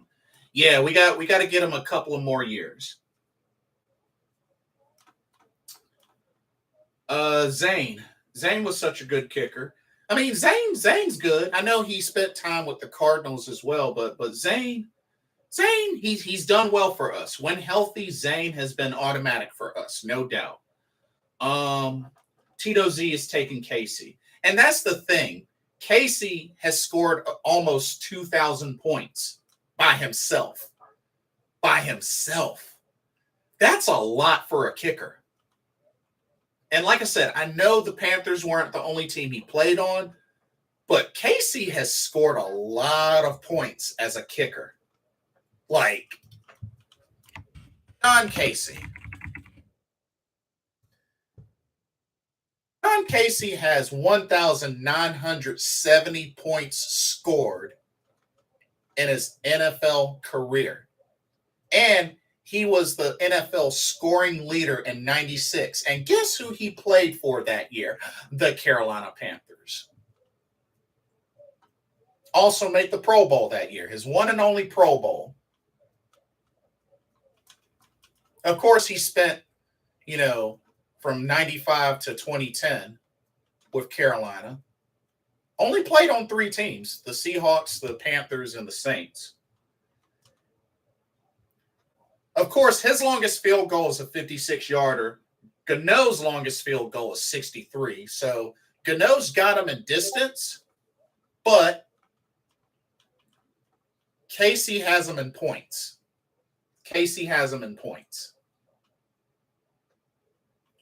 The Panthers are not breaking any more records from our old team. It depends. It depends on the record. It depends on the record.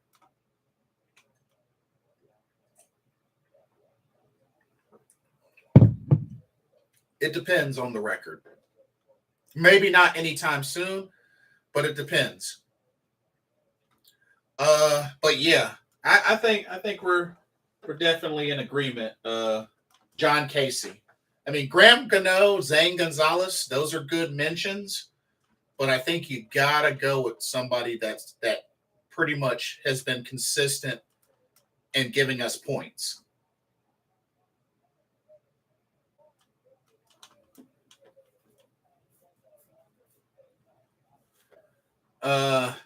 The whole team is not here. Come on, man. Yeah, that's a fair point. That's a fair point. But hey, records can definitely be broken. Like I said, it depends. It depends on the record, and who knows? It'll take some time, but you never know. And then for punter,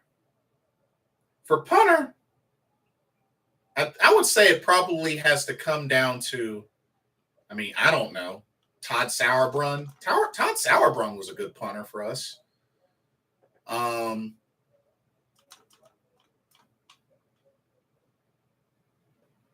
Normandy. I think I know. Oh yeah. Yeah. Perhaps Johnny Hecker. But I think one that really stands out the most to me is Todd Sauerbrunn, for sure. The Panthers are a good team, just don't have no Steve Smith and Julius Peppers. DJ Moore, he's no Steve Smith, but right now he's our number one receiver for a reason. And he's showing more and more why he is our number one. Thomas Morstead is yours, Kevin. All right. Not bad. Not bad. Not bad. I guess J.J. Jansen for long snapper, because why not? For kickoff returns and punt returns, I think on kickoffs, I think you got to have, I would say, Ted Ginn and Michael Bates. Ted Ginn and Michael Bates. And then maybe on punt return, Ted Ginn. Bam.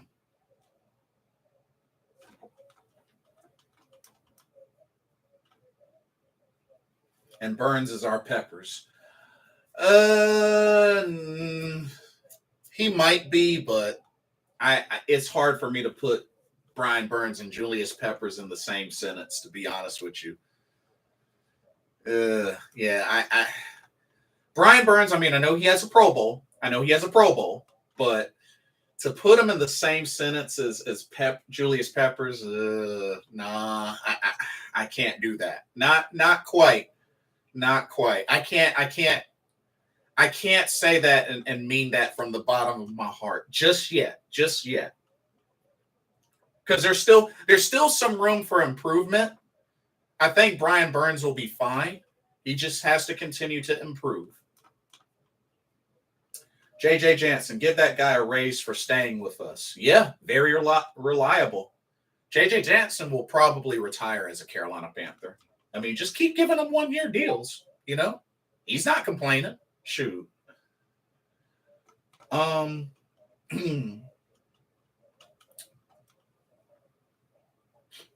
He's been here for 17 years. That's a long time. That is indeed a long time.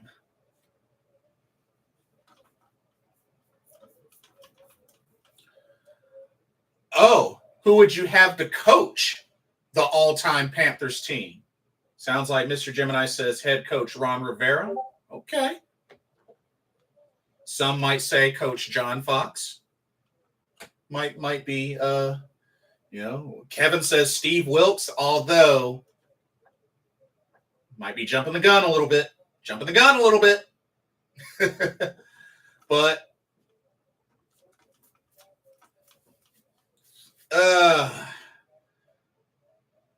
Matt Rule. Wow. You probably the only one that would put him on that team. And he would still hold everybody back. That's how bad that is, Kevin. You could make Matt Rule the coach of that all Panthers team, and he would still hold everybody back. That's how bad it is.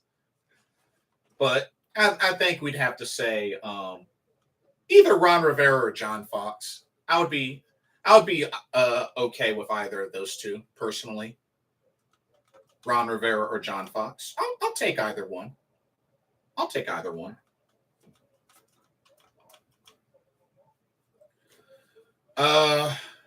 Offensive coordinator would either be Mike Shula or Rob Chudzinski. I would go with either of those two for offensive coordinator. For defensive coordinator, I would have to either go with Sean McDermott, Jack Del Rio, or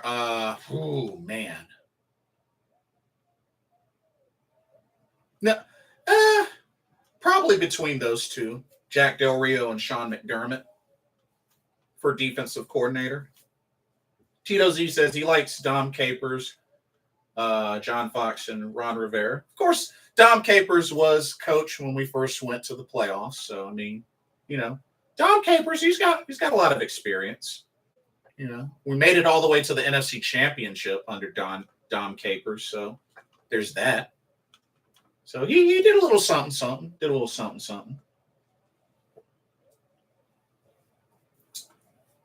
Kevin says Sean and Ken Dorsey. But I'd have to say for offensive coordinator, I would have Mike Shula and Rob Chudzinski battle it out. But for me, it would come down between those two.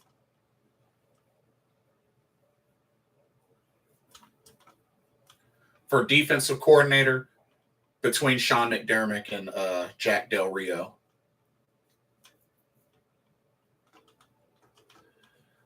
Tito Z, Eric Bieniemy as OC would be nice.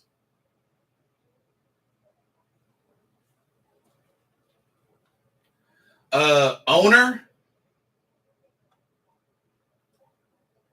I mean,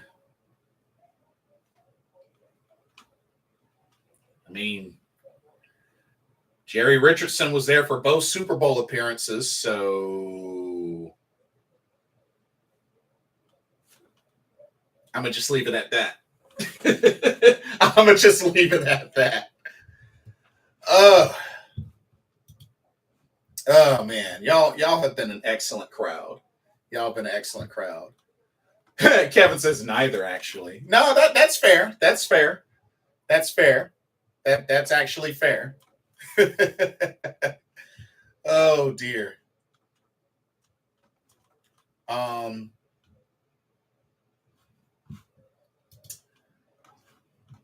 You know what, y'all? Let's get some score predictions.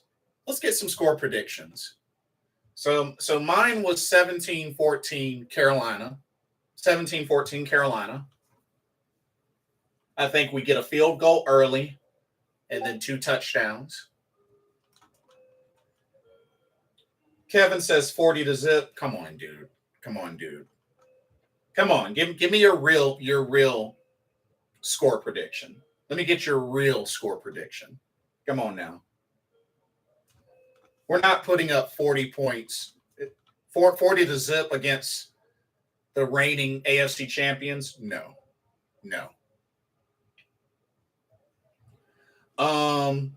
Mr. Gemini says 23-13 Carolina. Oh, so a 10-point victory. Okay. Kevin says 30-20 Carolina. Oh, so win by 10. Okay. Win by 10. Hey, I don't hate it. Win by 10. But like I said, personally, I think, history is on the line. Carolina has never beaten Cincinnati in Cincinnati, so I think it would be a great opportunity for us to get our 3rd win and stay in the hunt in the NFC South. But y'all, I gotta be honest with you. If we lose this game, it's gonna be very, very difficult for us to stay in the picture. This is definitely, because if we lose, we fall to 2-7, and that's going to be extremely difficult to bounce back from. I mean, even if we stay in the hunt and the NFC South some way, somehow, we fall to 2-7. That's going to really hurt. Kevin says, just because our team is a lot better now with the running back and receivers. Yeah, many folks have been stepping up. Definitely. Tito Z says, versus the Bengals at their home, 24-12 Bengals. Sorry. So Tito Z is thinking that we won't break the curse. Okay, fair enough.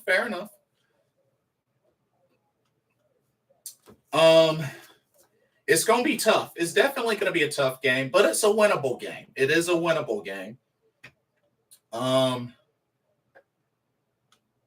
It's like I said earlier, and I think Steve Smith is right.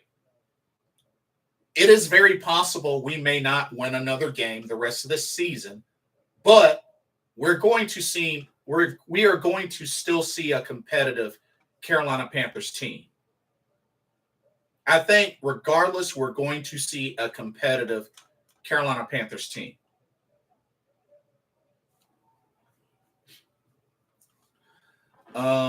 Tito Z says, and I hope I'm wrong. Yeah, me too. Mr.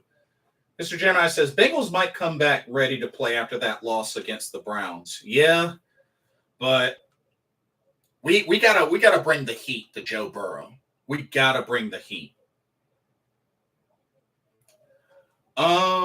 Kevin says, we will win a game this season. We play in the Broncos.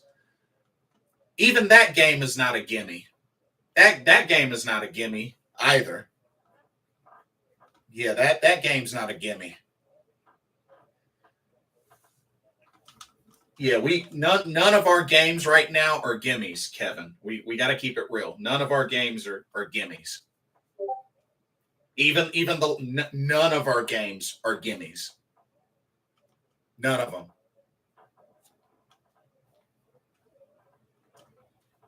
Because I still strongly believe we should have beaten the Giants and even the Browns.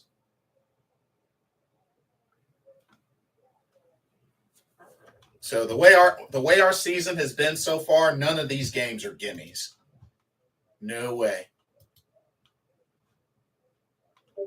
And realistically, I still feel like we should have beaten the Cardinals. Cardinals came in with the worst ranked defense, and we lost to the Cardinals. They put 26 points up against us. So none of these.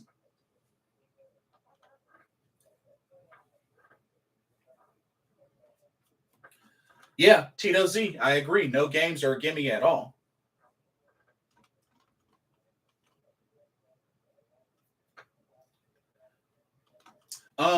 We are a different team now under Wilkes. You see how many points we put up under the new coach. I mean, that's fine, but he's 1-2. We have no room to really brag yet. We can't really brag yet because we're still 1-2 since Steve Wilkes took over. So, yes, there have been some improvements, and we're putting up points. But we can't fully brag yet because we're 1-2 since Steve Wilkes joined.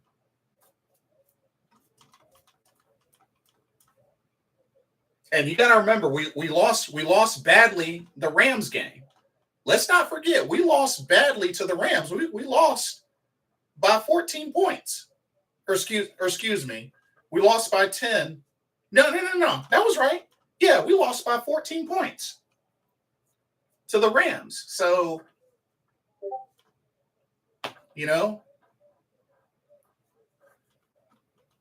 I mean, yeah, that Falcons game was definitely because of the kicker. I agree.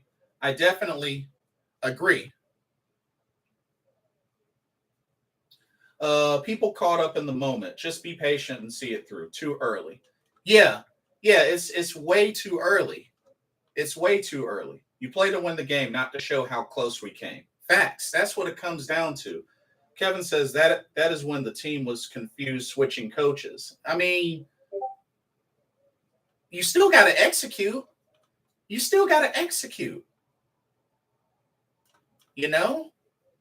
I mean, yeah, one can argue we still had Christian McCaffrey for that game, but you still got to execute. And we had the coach.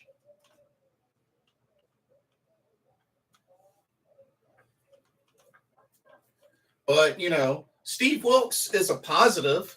He is a positive. What we've been seeing out of this team is very competitive now. For sure. This team is very competitive now. But we still have way too much football left to play. We still got way too much football left to play. So there's still time to turn it around. But looking at each of these games, none of these games are gimmies. Especially, look at that. Look at the schedule. Bengals was in the AFC champions, and they played in last year's Super Bowl. The Falcons, who just beat us last week. The Ravens are a strong team. The Broncos, like I said, we haven't beaten the Broncos in like 3 or 4 years? When was the last time we even beat the Broncos? Shoot. And then the Seahawks, Geno Smith has been playing good. The Steelers, we have a crap record against the Steelers. The Panthers do not have a good record against the Steelers. I don't care how badly the Steelers are. We do not have a historically good record against the Steelers. I think we may have beaten the Steelers like once or twice the entire franchise. So I am not sleeping on that Steelers game. The Lions, We'll see. And the Bucks, they're going to be fighting for revenge. And the Saints, they're going to be fighting for revenge. So these remaining games are not gimmies. I don't care how it looks. They're not gimmies.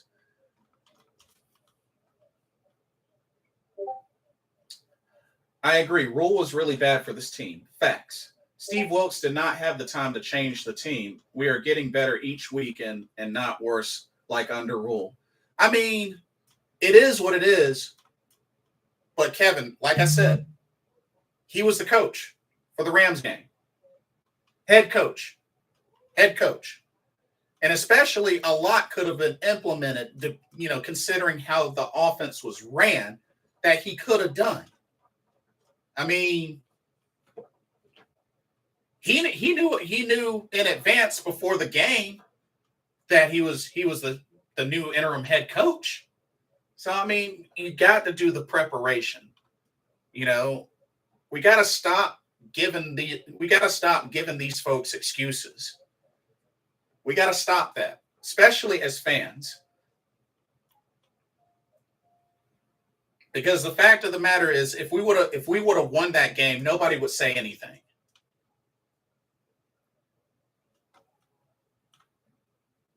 I'm just saying.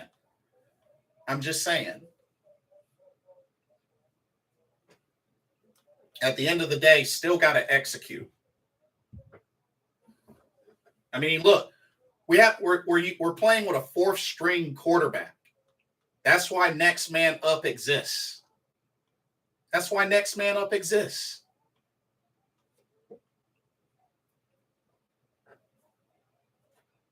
I mean, fact of the matter is, I understand where everybody's coming from, but we can't continue to keep accepting mediocrity and then keep making excuses for why, that's the way that it is when there's been plenty of opportunities to fix that.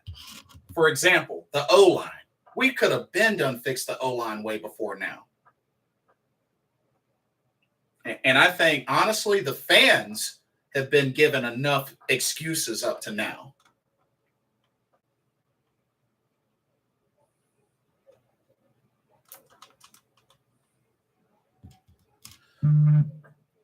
The Steelers won in 2018, 56-21. That is true. But also look at the all-time record between the Steelers and the Panthers, Kevin.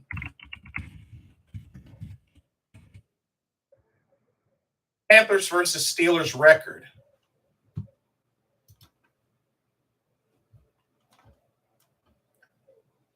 Panthers are 1-6. 1-6 all time against the Steelers. 1-6. 1-6. Mr. Gemini says PJ shouldn't even have been on this team right now. Yeah, and the Corral injury definitely, unfortunately, you don't want to see that happen, but that opened the door for PJ to still have a shot. I want a great team, and we need better players to make our team complete. We have beat Big Ben multiple of times. No, we haven't. 1-6. And the one win was in 96. No, we haven't beaten no Big Ben. No, we haven't. 1-6 all time against the Steelers.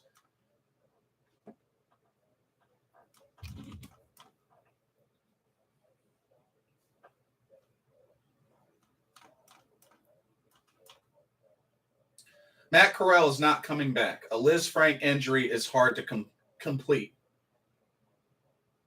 Cam Newton came back from a Liz Frank, and he played. What's the difference? And preseason. Really? Kevin, those don't count, dude. You know those don't count. Come on now.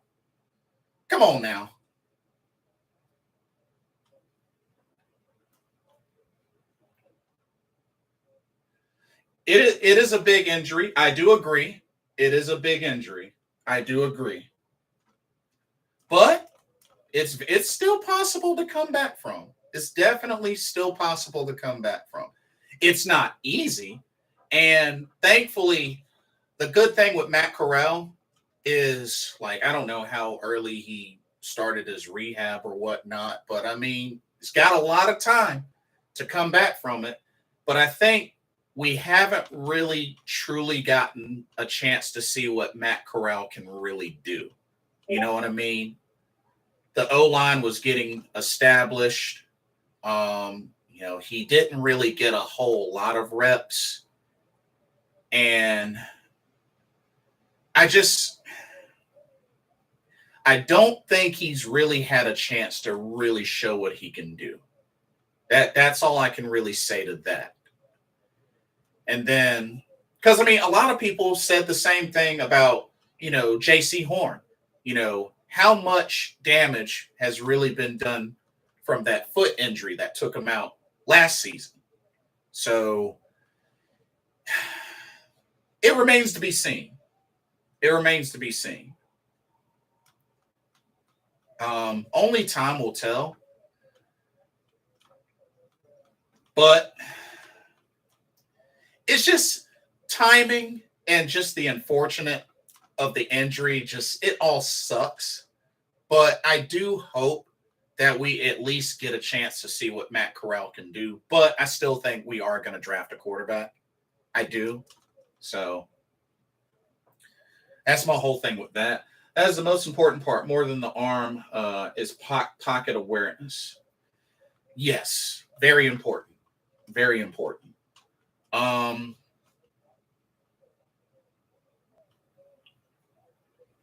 And when you think about it, it's been a while since we've really had a great pocket passer. I mean, Jake Delhomme was really the last one that we had, the last successful one that we've had. But, now that you mention it, Kevin, when we really look at what potentially could happen this season, I think it's going to come down to a lot of things. We're going to really see how things look with PJ Walker by the end of the season. But right now, he has a lot of support going forward as the starting quarterback. So that's a big plus for him. It's a challenge, but it's a big plus for him. Is PJ Walker a good pocket passer? I mean, right now, I feel like he's been doing good. But at the same time, the O-line has helped him out a lot. The O-line has helped him out a lot. Because you got to remember, since PJ has started, PJ hasn't been sacked that much. He hasn't been sacked that much. As a matter of fact, let me look it up.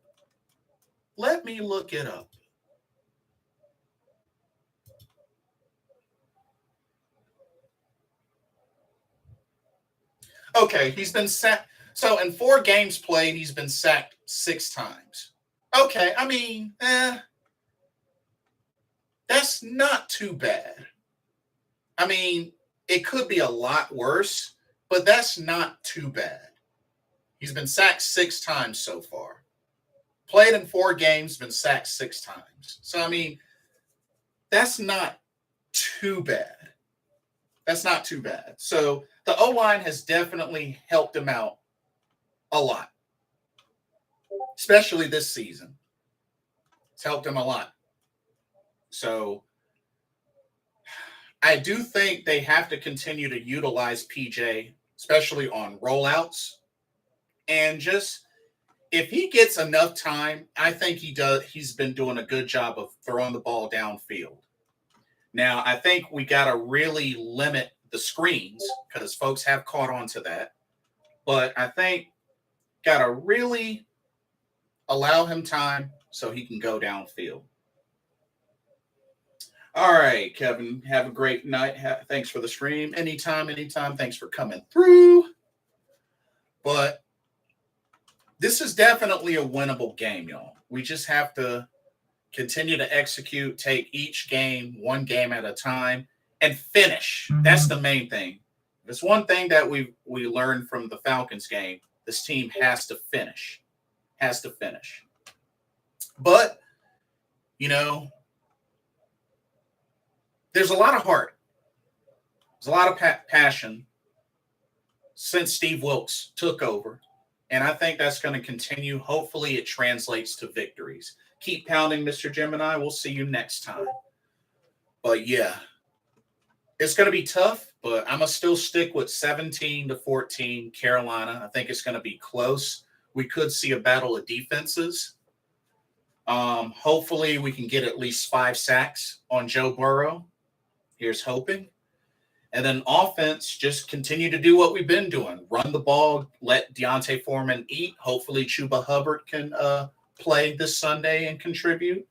DJ Moore, hope he has a great game. Shi Smith shows up. TMJ, hope to get to see more of him. And who knows, he might have his first 100-yard receiving game. You know? So, can only hope for the best, but I think we got a shot. I think we definitely have a shot. But that will do it for this evening. I want to thank everybody that came out to the stream that chatted up with me. Keep pounding no matter what. We're going to get through this. But hopefully we can come out of this with our 3rd win, our first victory on the road, because we still haven't won on the road. So hopefully this Sunday we'll break that. And our first victory on the road against Cincinnati. We can break that curse. 2 birds with 1 stone this Sunday. Here's hoping. So don't forget to like, comment, subscribe for those that are catching this later. Let me know what your thoughts are. And keep pounding. And we'll check back with y'all in the recap after Sunday. But let's go out and get this victory. Let's take it to the Cincinnati Bengals. Who they think gonna beat them Bengals? We, the Carolina Panthers here, hopefully. But anyway, for another Carolina Panthers talk brought to you by Blitzball Champ Gaming, I'm your host, Blitzball Champ Jason Ingram. God bless y'all and have a good night. Stay safe. Love y'all. Peace.